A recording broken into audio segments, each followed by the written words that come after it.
আওয়ামী লীগ এখন হয়ে গেছে জম্বি লীগ। জম্বি বুঝেন? কোনো আত্মসমালোচনা, আত্ম উপলব্ধি, অনুতপ্ত না, ক্ষমা চায় নাই। এই আওয়ামী লীগের সাথে কেন সম্পৃক্ত হবো? এটা নিয়ে অনেকেই কিন্তু বলেছে যে সোহেল তাজ হয়তো বা আওয়ামী লীগের দায়িত্ব নিতে পারে। স্বাধীনতা সংগ্রামে নেতৃত্ব দেওয়া, মুক্তিযুদ্ধের নেতৃত্ব দেওয়া আওয়ামী লীগ আর আজকের আওয়ামী লীগ, সেই আওয়ামী লীগ ছিল নীতি আদর্শ কেন্দ্রিক একটি দল। আর আজকের আওয়ামী লীগ যেটা বর্তমানে এক্সিস্ট করছে, this is a corrupt mafia league. Okay, এটা let's be clear about this. So আমার কোনো এক্সপেকটেশন নাই এই দল। আমি যে কিছু করব আমার কোনো আগ্রহ নেই, কারণ এখানে কোনো রিয়েলাইজেশন নাই। মানে আপনি ভালো কিছু দেখছেন না? আমি তো কোনো ভালো কিছু দেখছি না। এটা তো একটা পচন ধরা দল, এখানে তো কেউ বেরিয়ে আসতে পারছে না। এটা একটা পরিবার কেন্দ্রিক দল হয়ে গেছে। এক দল আসে, বুফে খায়, তারপর আরেক দল হিংসা করে, ওকে সরায়, এসে তারা বুফে টেবিল দখল করে। এটা হচ্ছে আমাদের পরিণতি, আনফরচুনেটলি। আসসালামু আলাইকুম ওয়া রাহমাতুল্লাহি ওয়া বারাকাতুহু। দেশ ও দেশের বাহিরে দূর দূরান্ত থেকে ভিডিওটি যারা দেখছেন এই মুহূর্তে, তাদেরকে অনুরোধ করব দয়া করে পুরো ভিডিও সম্পূর্ণ ধৈর্য সহকারে দেখবেন। খুবই গুরুত্বপূর্ণ এবং অত্যন্ত ইম্পর্টেন্ট ভিডিও নিয়ে উপস্থিত হয়েছি আপনাদের মাঝে, প্রিয় দর্শক। সম্মানিত বন্ধুগণ, দর্শক শ্রোতা মণ্ডলী, দীর্ঘদিন ধরে একটা কথা শোনা যাচ্ছে দেশের রাজনীতিতে, সেটি হচ্ছে সোহেল তাজ নাকি আওয়ামী লীগের দায়িত্ব গ্রহণ করবেন। সোহেল তাজের হাত ধরে নাকি আওয়ামী লীগ পুনর্বাসন হবেন। প্রিয় দর্শক শ্রোতা মণ্ডলী, আসলে এটি কতটা সত্য? সত্যিকার অর্থে কি আওয়ামী লীগ পুনর্বাসনে দায়িত্ব নিবে সোহেল তাজ? সোহেল তাজ কি তাহলে আওয়ামী লীগ পুনর্বাসন করে আবারও রাজনীতিতে এই দলটিকে ফেরাতে পারবে? এমন প্রশ্নের উত্তর দিয়েছে সম্প্রতি যুগান্তরকে দেওয়া এক সাক্ষাৎকারে সোহেল তাজ নিজেই। সম্মানিত বন্ধুগণ, দর্শক শ্রোতা মণ্ডলী, সোহেল তাজ স্পষ্ট করেছে, তিনি জানিয়েছেন যে তিনি আওয়ামী লীগের দায়িত্ব গ্রহণ করবেন কি না। আওয়ামী লীগের দায়িত্ব গ্রহণ করা নিয়ে সোহেল তাজ কি বলল, আমরা সেটি দেখে আসি, তারপরে কথা বলি। আশা করি সঙ্গে থাকবেন পুরো ভিডিওটি জুড়ে। আপনারা আমাদের, যদি পারেন, ভিডিওটি বেশি বেশি শেয়ার করবেন। করতে চাই যে প্রশ্নটি দিয়ে, আজ থেকে বছর দুয়েক আগে আপনি যুগান্তরের একটা ইন্টারভিউতে বলেছিলেন যে আপনার রক্তের সাথে আওয়ামী লীগের রক্ত মিশে আছে। তো আপনি ওই সময় বলেছিলেন যে যদি কখনো আওয়ামী লীগ বিপদে পড়ে দলীয়ভাবে, তখন আপনি হাল ধরবেন এবং আওয়ামী লীগের নেতাকর্মীরা যদি আপনার কাছে আসে, আপনি তাদেরকে ফেরাবেন না। এই 2 বছর পর যখন আওয়ামী লীগ কার্যত নিষিদ্ধ, আপনার অবস্থানটা একটু জানতে চাই। আমি মনে করেছিলাম যে আমার বাবা মার যে দেশপ্রেম ছিল বাংলাদেশের মানুষের জন্য, তারা, আমি নিজে চোখে নিজের অভিজ্ঞতা থেকে আমি যেটা উপলব্ধি করেছি, আন্তরিকভাবে অন্তর থেকে তারা বাংলাদেশকে ভালোবাসতো। সো তাদেরই সন্তান হিসাবে আমি মনে করেছিলাম এটাও আমার একটা দায়িত্ব। সেই দায়িত্ববোধ থেকে আমি আমার 28 বছর বয়সে আমি আমেরিকা থেকে ফেরত চলে আসি। আমি এক বড় স্বপ্ন নিয়ে এসেছিলাম যে হয়তো বাংলাদেশে পরিবর্তনের একটা অংশ হতে পারবো, সুন্দর রাজনীতির। 2001 সালে যে আওয়ামী লীগের ভরাডুবি হয়েছিল এবং বিএনপি জামাত জোট সরকার পরবর্তীতে সরকার গঠন করে, এরকম একটা নির্বাচনে যেখানে আওয়ামী লীগের ভরাডুবি হয়, আমি জয়লাভ করে এসেছি। তো সেই 5 বছরের অভিজ্ঞতা, যাই হোক, বাংলাদেশের যে পলিটিক্যাল কালচার জঘন্য, নিপীড়ন, অত্যাচার, নির্যাতন, মামলা যা হয় আর কি, যেটা নর্মাল আমরা মেনে নিয়েছি বাংলাদেশের কালচারে, সেই সময় আমি ডিসিশন নিয়েছিলাম আমি আর পলিটিক্স করবো না বাংলাদেশে। তো এই ইশতিহার দেখে আমি কিন্তু আবার ফিরে আসি। তখন আমি অনুপ্রেরণা পাই এবং আমি আশান্বিত হয়েছিলাম যে এবার হয়তো চেঞ্জ আসবে, রাইট? বিকজ এই যে 5 বছরের আওয়ামী লীগের যে দুরবস্থা হয়েছিল, আমার ধারণা ছিল যে আমার মানে আপার লিডারশিপ এটা থেকে শিক্ষা নেবে। 5 বছরের যে বিরোধী দলীয় রাজনীতি, যেই অত্যাচার, নিপীড়ন আমরা ফেস করেছিলাম, আমি ভেবেছিলাম সেখান থেকে আমরা শিক্ষা নিব, রাইট? যে একটা সুন্দর দেশ গড়ার জন্য we will set an example. কিন্তু আমি যখন দেখলাম যে না, দুর্নীতি দূর করা তো দূরের কথা, এখানে বিজনেস অ্যাজ ইউজুয়াল হচ্ছে, তখন আমার কাছে ক্লিয়ার হয়ে যায় আমরা কোন পথ বেছেছি। সো আমি যখন দেখলাম যে নীতি নৈতিকতা বিসর্জন দেওয়া হচ্ছে, আমি এটাকে কোনোভাবেই মেনে নিতে পারিনি। এবং যে সকল অনিয়ম আমি দেখেছি, যেই অনিয়মের বিরুদ্ধে আমাদের কাজ করার কথা ছিল, আমি সেটা মেনে নিতে পারিনি। এবং আমার কাছে ক্লিয়ার হয়ে যায়, কারণ আমি ইতিহাসের ছাত্র, আমি অ্যাজ এ হবি আমি খুব পছন্দ করি। ইট ওয়াজ ক্লিয়ার টু মি, আমরা second option business as usual পথে গেলে আজকে না, কালকে না, 10 বছর পরে একটা পরিণতি আসবে। আমরা রাজনৈতিকভাবে বিরোধী দলকে দমন নিপীড়ন করেছি, হত্যা গুমের রাজনীতি বেছে নিয়েছি, পলিসি বেছে নিয়েছি, দুর্নীতির পথ বেছে নিয়েছি, যার ফলে হয়েছে কি আমাদের গ্রাসরুটসের নেতাকর্মীরাও এই চক্রের ভিতরে আক্রান্ত হয়ে গেছে। আওয়ামী লীগ সংগঠন হিসাবে জনগণের পালস থেকে দূরে সরে এসেছে, কারণ সবাই নিজের আখের গোছাতে ব্যস্ত হয়ে গেছে। এবং এটা এসেছে, বলে না মাছের পচন শুরু হয় মাথা থেকে, আমাদেরও একই অবস্থা হয়েছে, পচন শুরু হয়েছে মাথা থেকে, এবং পচন শুরু হয়ে এটা 2014 সালের নির্বাচন, 18 সালের নির্বাচন এবং 2024-এর নির্বাচন। ওকে, আলটিমেট এবার পুরো বডিটাই পচে গিয়েছে। আপনি সম্প্রতি প্রধান উপদেষ্টার সাথে দেখা করেছেন, এটা নিয়ে অনেকেই কিন্তু বলেছে যে সোহেল তাজ হয়তো বা আওয়ামী লীগের দায়িত্ব নিতে পারে, এবং অনেকে এইভাবে বলেছে যে আওয়ামী লীগ যতবার বিপদে পড়েছে এই তাজউদ্দিন পরিবার আওয়ামী লীগকে বাঁচাইছে। স্বাধীনতা সংগ্রামে নেতৃত্ব দেওয়া, মুক্তিযুদ্ধের নেতৃত্ব দেওয়া আওয়ামী লীগ আর আজকের আওয়ামী লীগ, ঠিক আছে, সেই আওয়ামী লীগ ছিল নীতি আদর্শ কেন্দ্রিক একটি দল, আর আজকের আওয়ামী লীগ যেটা বর্তমানে এক্সিস্ট করছে, this is a corrupt mafia league. Okay, এটা let's be clear about this. So আমার কোনো এক্সপেকটেশন নাই এই দল থেকে, কারণ যতক্ষণ পর্যন্ত ভিতর থেকে এই রিয়েলাইজেশন না আসবে যে আমাদের পচন হয়েছে এবং ওই পচনটাকে কেটে ফেলে দিতে হবে। এখন পর্যন্ত শুনেছেন শুধু আমি বলে যাচ্ছি যে অনুশোচনা করতে হবে, আত্ম উপলব্ধি করতে হবে, রিয়েলাইজেশন আসতে হবে। তো আমি যে কিছু করব আমার কোনো আগ্রহ নেই, কারণ এখানে কোনো রিয়েলাইজেশন নাই। মানে আপনি ভালো কিছু দেখছেন না? আমি তো কোনো ভালো কিছু দেখছি না। এটা তো একটা পচন ধরা দল, এখানে তো কেউ বেরিয়ে আসতে পারছে না। এটা একটা পরিবার কেন্দ্রিক দল হয়ে গেছে। বাট একটা দল তো কারো প্রাইভেট প্রপার্টি হতে পারে না। দলের তো একটা নীতি আদর্শ ছিল। আমাদের মুক্তিযুদ্ধের চেতনা, যেটা আমরা বারবার বলি চেতনা, যেই চেতনা বিক্রি করে একটা ঢাল হিসাবে ব্যবহার করা হয়েছে এতদিন এই সকল অনিয়ম দুর্নীতি সবকিছুর বিরুদ্ধে, এবং মুক্তিযুদ্ধর তাৎপর্য এবং মুক্তিযুদ্ধকে ধ্বংস করা হয়েছে তো এই গত 15 বছর। মুক্তিযুদ্ধের যে তাৎপর্য এটাকে ধ্বংস করেছে আওয়ামী লীগ। মানে ব্যাপারটা এরকম যে যদি আওয়ামী লীগের রাজনীতিতে ফিরতে চায়, বা যেমন তাদের নেতারা যারা আছে তারা যদি ভুল স্বীকার করে আপনাকে হাল ধরতে বলে, আপনি সেটা কিভাবে দেখবেন, বা সেটা আপনি কি মনে করেন? আসলে আওয়ামী লীগের ভবিষ্যৎ নিশ্চিত করতে হলে বা রাজনীতিতে ফিরে আসতে হলে আবার আত্ম উপলব্ধি এবং আত্মসমালোচনা এবং অনুতপ্ত হতে হবে। That is the start, then everything else. আমরা এটা শুনেছি, কিন্তু আমি আপনার কথা বলছি যে একজন রাজনীতিবিদ, আপনার এলাকায় কাপাসিয়ায় আপনার জনপ্রিয়তা আছে, আপনি কি কখনো রাজনীতিতে ফিরবেন না? নাকি যদি কখনো সিচুয়েশন ডিমান্ড করে, জনগণ চাই, আপনি কোনোভাবে ফিরতে পারেন?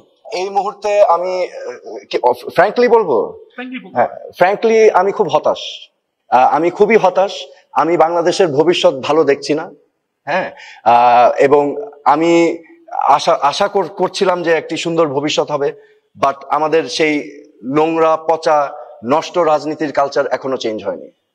সো নো, আমি একেবারে ইন্টারেস্টেড না। এটা আসলে আপনি কি কিভাবে দেখেন? এটা কি খুব সহজ কোনো ব্যাপার?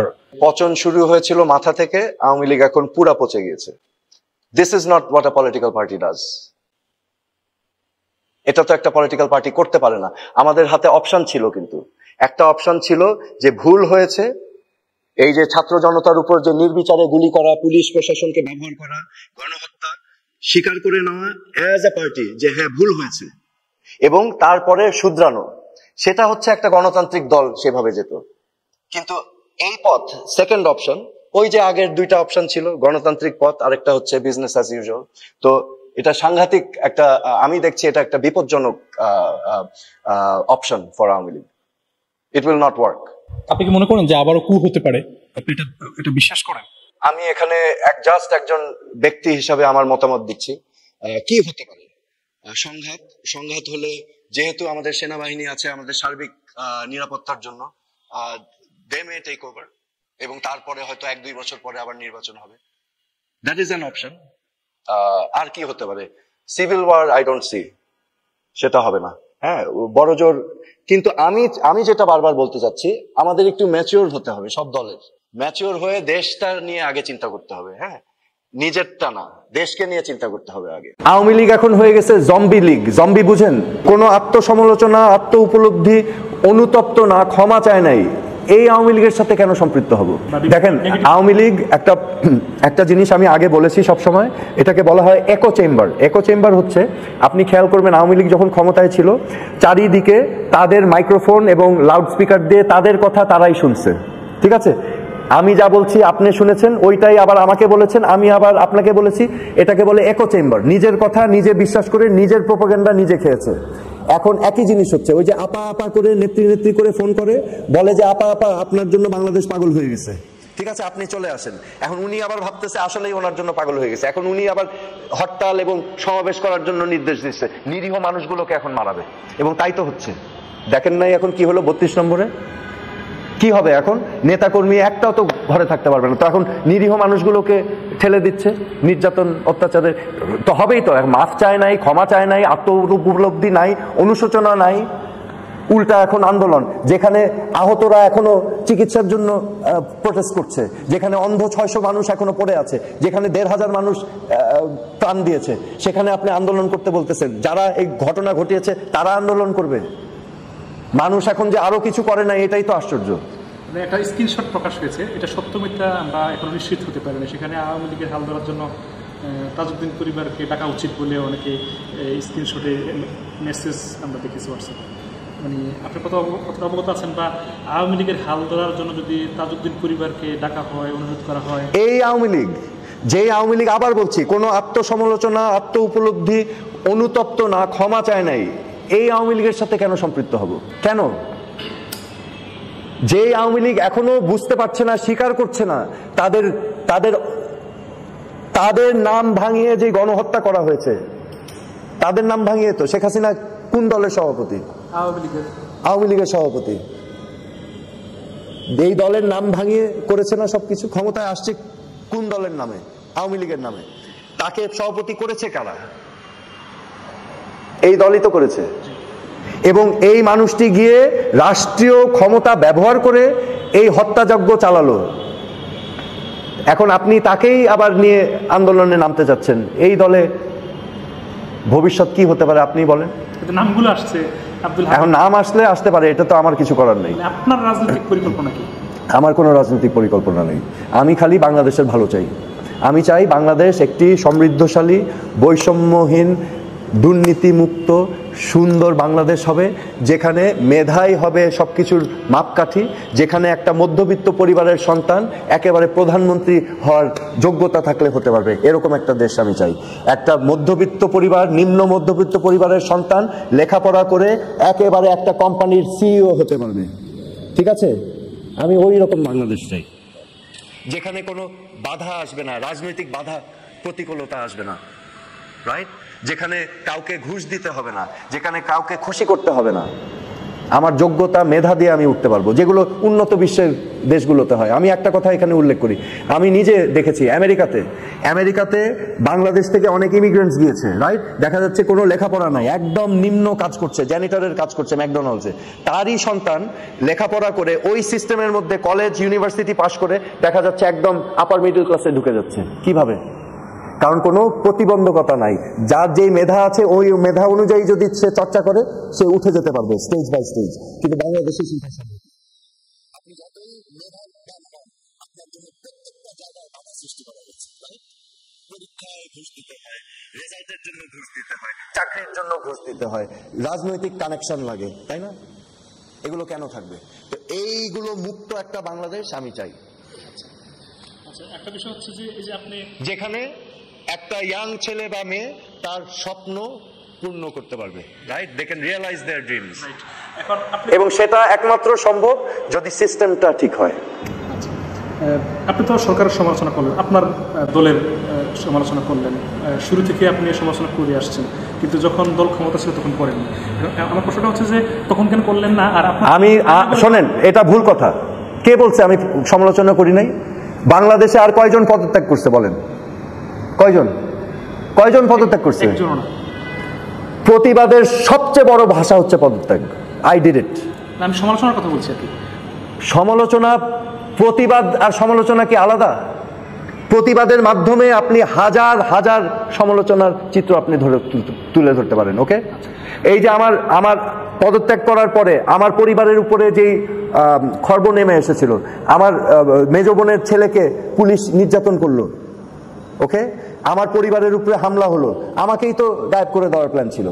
পরবর্তীতে আমার আরেক ভাগিনাকে কিডন্যাপ করে নিয়ে গেল 2019 সালে, আয়না ঘরে রাখা হলো 11 দিন, রাইট? সো প্রতিবাদ করেছি বলেই তো, পদত্যাগ করেছি বলেই তো, সমালোচনা করেছি বলেই তো এই অবস্থাগুলো, পরিণতিগুলো হয়েছে।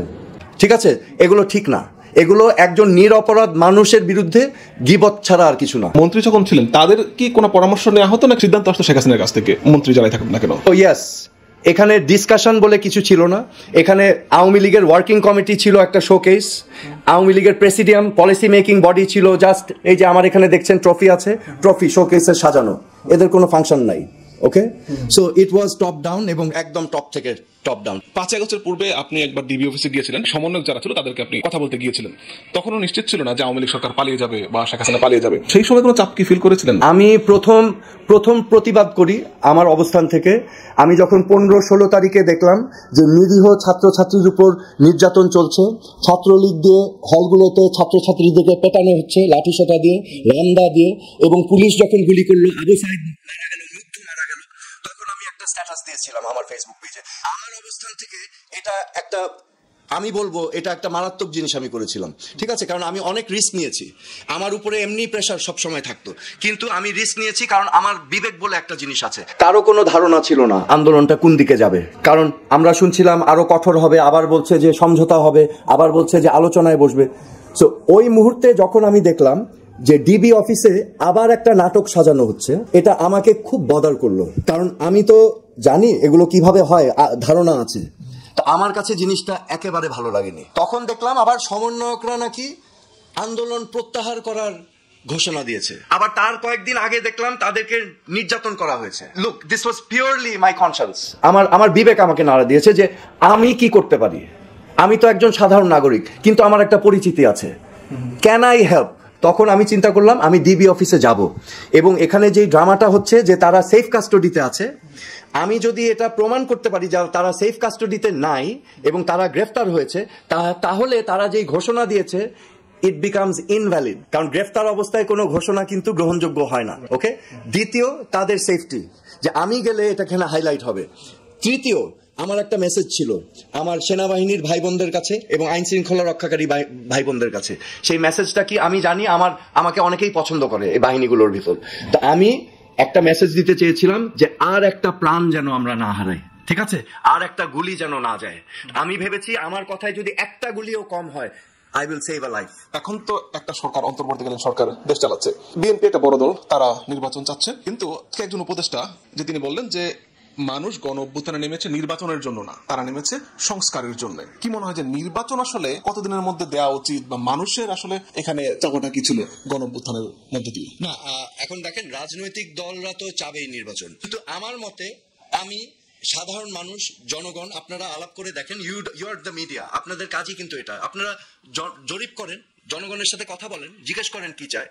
আমার বিশ্বাস জনগণ ম্যাক্সিমাম মেজরিটি বলবে যে আমরা এই সিস্টেমটাকে পরিবর্তন করতে চাই আগে। ও ভেরি ভেরি ইম্পর্টেন্ট, এই যত দুর্নীতি হয়েছে, যতগুলো হত্যাকাণ্ড হয়েছে, যতগুলো গুম হয়েছে, এগুলোর বিচার করতে হবে, এগুলোর বিচার করতে হবে। তো এগুলো সময় সাপেক্ষ ব্যাপার না, আপনার সাইমুলটেনিয়াসলি অনেকগুলো কাজ করতে হবে। সেই বিচারটাকে নির্বাচিত সরকার করবে নাকি বর্তমান অন্তর্বর্তীকালীন সরকার করবে, কার করা উচিত? আমার মনে হয় বুফে টেবিলে না থেকে বুফে টেবিলের বাইরে থাকা অবস্থায় এগুলো করলেই বেটার, তাহলে জিনিসটা গ্রহণযোগ্য হয়। হ্যাঁ, তা আপনি সংস্কার করে যখন একটা সুষ্ঠু নির্বাচনের মাধ্যমে, একটি স্বাধীন নির্বাচন কমিশনের মাধ্যমে, একটা স্বাধীন জুডিশিয়ারি যখন থাকবে, যখন দেশের রাষ্ট্রের ব্যাকবোনগুলো শক্তিশালী হবে, যেগুলো হচ্ছে ডেমোক্রেটিক ইনস্টিটিউশনস, তখন একটা সরকার এসে হ্যাঁ বাকি কাজগুলো করে নিতে পারে। কিন্তু ন্যূনতম তো কিছু সময় দিতে হবে অর্থবহী সংস্কার করার জন্য। আমি এখন আশা করব রাজনৈতিক দলগুলো একটু ধৈর্যশীল হবেন, ধৈর্যশীল হয়ে, দেশটা তো আমাদের সবার, তাই না?